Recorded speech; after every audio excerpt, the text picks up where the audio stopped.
Welcome to Paul's Toolbox. Today I'm going to cover sweating pipe, connecting your pipe together with solder. And there are other ways to do this that are easier, and I'll touch on that a little bit later. This is one of the ways. This is called a shark bite fitting, where you just push this in and this push fitting will lock in place. You don't have to solder it or anything. But you really want to know how to do it the conventional way, and then you can always use these when you need them. Because there are other times that I'll use these and they're very convenient, but most of the time I want to sweat it myself, and that's the best way to do it. You want to learn how to do this. Alright, I'm going to show you a good way to learn how to do it and to practice yourself before you start on your house. That way you'll have it perfected. It's really easy to do. I'm going to cover it right now. This right here is propane. I hardly ever use propane when I'm sweating pipe because it doesn't get as hot as MAP gas. This is MAP gas, and it does burn a lot hotter, so you can sweat your pipe a lot faster. This is very important. You will need a lead-free solder when doing this. It says plumbing, so that's what you want. You want it for pipe like this where you have drinking water in it. You do not want to have lead in your water, that's for sure. Okay, this is a paste flux.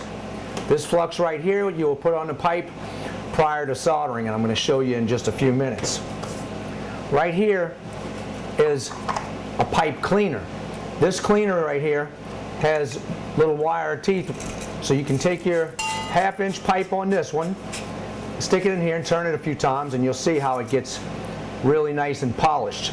That cleans it off so you can go ahead and solder. Now you pull this out and you have a wire brush to go inside the pipe to clean the insides of fittings or pipes like this. Okay, that is just one type of cleaner. This one is made for half-inch pipes specifically. This one right here is made for both 3/4 and half-inch. So you have your half-inch outside and inside cleaner, and the same here, you have 3/4. If you don't use that, you can use 400 grit sandpaper to clean this edge, or you can use 00 steel wool.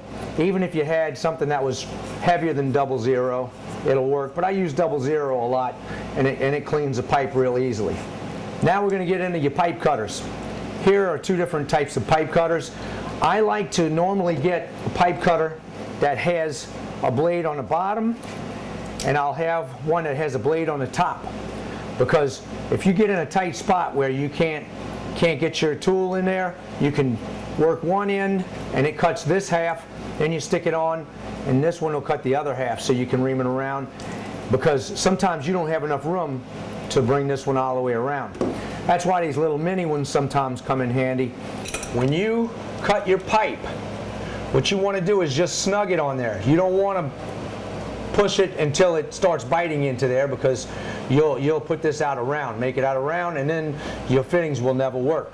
So you just snug it and you'll turn it, and each time you snug it, you turn it, you'll snug it again, just like that, and it'll go right through like butter if you have a good sharp blade. This right here will get flared a little bit and pushed in. You'll have a little bitty rim around here on the inside, so you want to kind of ream that out and smooth it out. You don't want to go and solder one section here and then come back later and do this, because this is going to transfer heat in here and melt this, and that solder is going to cause you to leak, because it's going to get melted again and probably have a pinhole in it, and you'll have a leak. So make sure you hit this, all of these in one little section. Now if you have something further away, that's fine.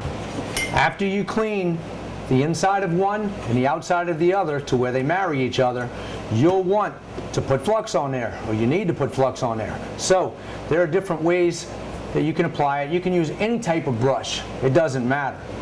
But they give you brushes for this, and you just take that and rub it on here all the way around. Okay? Now, over here, I'm going to do the same thing and put it on the inside. But if you don't have a brush, just use a Q-tip or a stick. Doesn't matter. Anything that's clean that you can use to rub on there. And I'll just use this to put it on the inside. Alright? Do not use your fingers, because the oils in your fingers can cause contamination on the flux and you may not have a good solder. I'm not saying it will mess it up every time, but you could have a problem. So you'd rather stay away from the oils on your fingers. After you finish, you can take your Q-tip and discard it. This right here you'll have to wipe down and put in a little baggie because you want to keep it kind of clean. All right, here's what I do a lot of times. I'll just put a rubber glove on and use my finger with the rubber glove to put this on. And when I do that, I can take and throw away these gloves. I can just take it, rub it in, and put it on here, solder my joint, and when I'm done, throw the glove away. Then I don't have to worry about keeping things like this in my toolbox where they can get dirty. Everything has flux in it, and it's all cleaned up and ready to go. Once I have flux on it, I'm a little more cautious about setting this on the ground. I'll just keep it up. But prior to that, I'm really not concerned. I'll take my pipe, cut it, and set it on the side, even after I clean it. It doesn't bother me, but just make sure you don't have a lot of junk on it. Whenever I'm doing plumbing, I keep some type of extinguisher or water with me where I can put it out, any kind of embers out if I have something like that, especially when I'm working in a wall. Now, when I'm working in a wall, I always have a heat shield. I keep sheets of galvanized sheet metal, and this right here is 26 gauge, so I could take that and put it between two studs and kind of bend it a little bit, and it flexes on those studs, and that way I keep all the heat away from the wood or insulation or anything like that. So always use a heat shield when you're working in a wall. On the fire department, I've seen some really bad fires from plumbers that have made the mistake of not using a heat shield, causing embers to go down in the wall. They close everything up, and that night we have a rolling fire. So make sure you're safe before you do this. This right here is a great little torch, and I use it for all of my plumbing because I have a trigger right here that I pull, and it lights only when I pull the trigger. So it goes out when I'm finished with it. I not only like it for plumbing, I use it for fireworks as well because I can just light the kids' fireworks and step back, and I don't have to worry about keeping the flame on all the time. All right. Right here, when I solder this, I'm going to take and heat up the top, and I'll show you. After I heat up the top, I'll take my solder and put on the bottom and let it pull. The heat's going to pull the solder to the top. I don't go all the way around it over and over because that doesn't work. You can wind up having a bad seat. I'm going to heat it up at the joint right here, not on the pipe. So then I'll just touch it from the back. You'll know when it's hot enough. There you go.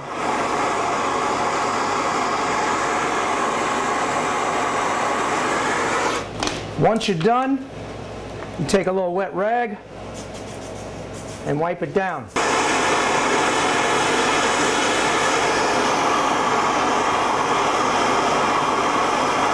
I'm going to heat it from here and show you. You see it pulling right there? That's it.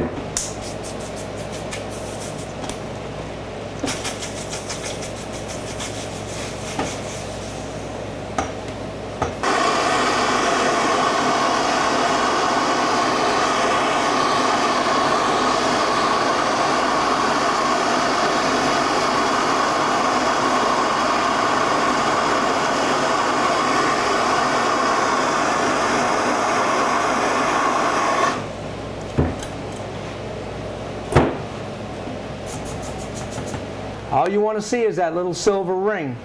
You don't want a whole blob down on here.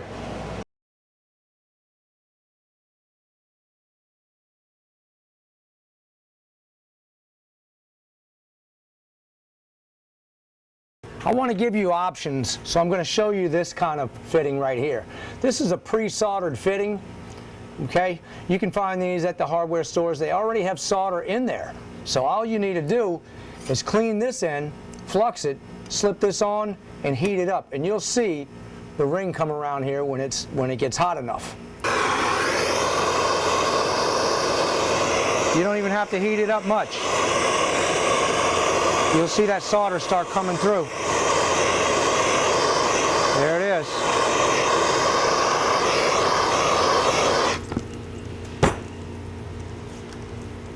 That's it. You can see the solder. It came through all the way around. This is definitely your easiest connector to use. Anyone can do plumbing when you use this. All you do is clean the end of your pipe off, slide it in there, and it locks in place. If you look right here, you'll see little teeth. And these little teeth are angled backwards. So when you shove the pipe in there, it can't pull back out. It's sealed really tight, and then it can still spin. So you can swivel this in different directions. Great little feature on these things.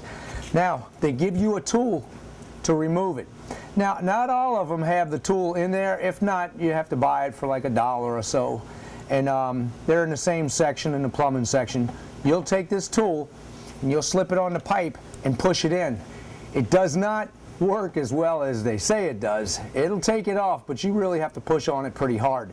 It's not something that you can just take off in a tight space, or at least not with this tool. I just take it, push it in. Now, what you'll want to do is mark. You take this and you set it down where you need it to go and you mark it, and that way you know you're getting it all the way in. You want to make sure that this goes all the way in to lock it properly. If you just have it on the edge and you think you have it in all the way, it's not going to seal tight. To get this off, you really have to push on it. So you'll have to get this tight and squeeze them really tight to each other to pull it. It doesn't come off very easily.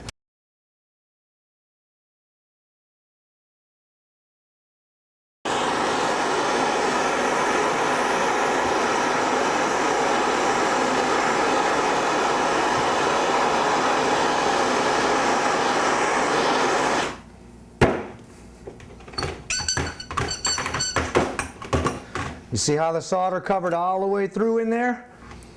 That's when you know it's sealed right.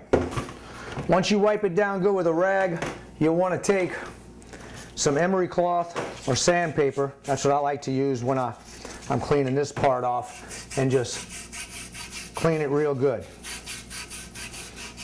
You'll still see the silver on there. That's okay.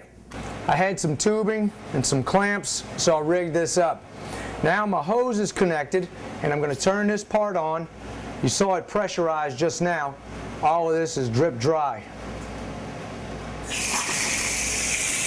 You can see, this is how you know that it works. So, that's how you can check yourself. And on these fittings, I showed you how you can take them apart. If you have any leaks at all in here, you come back and do it again. But if you follow my instructions, you're not going to have any problems. Well, that's it for now, and I hope you found this helpful.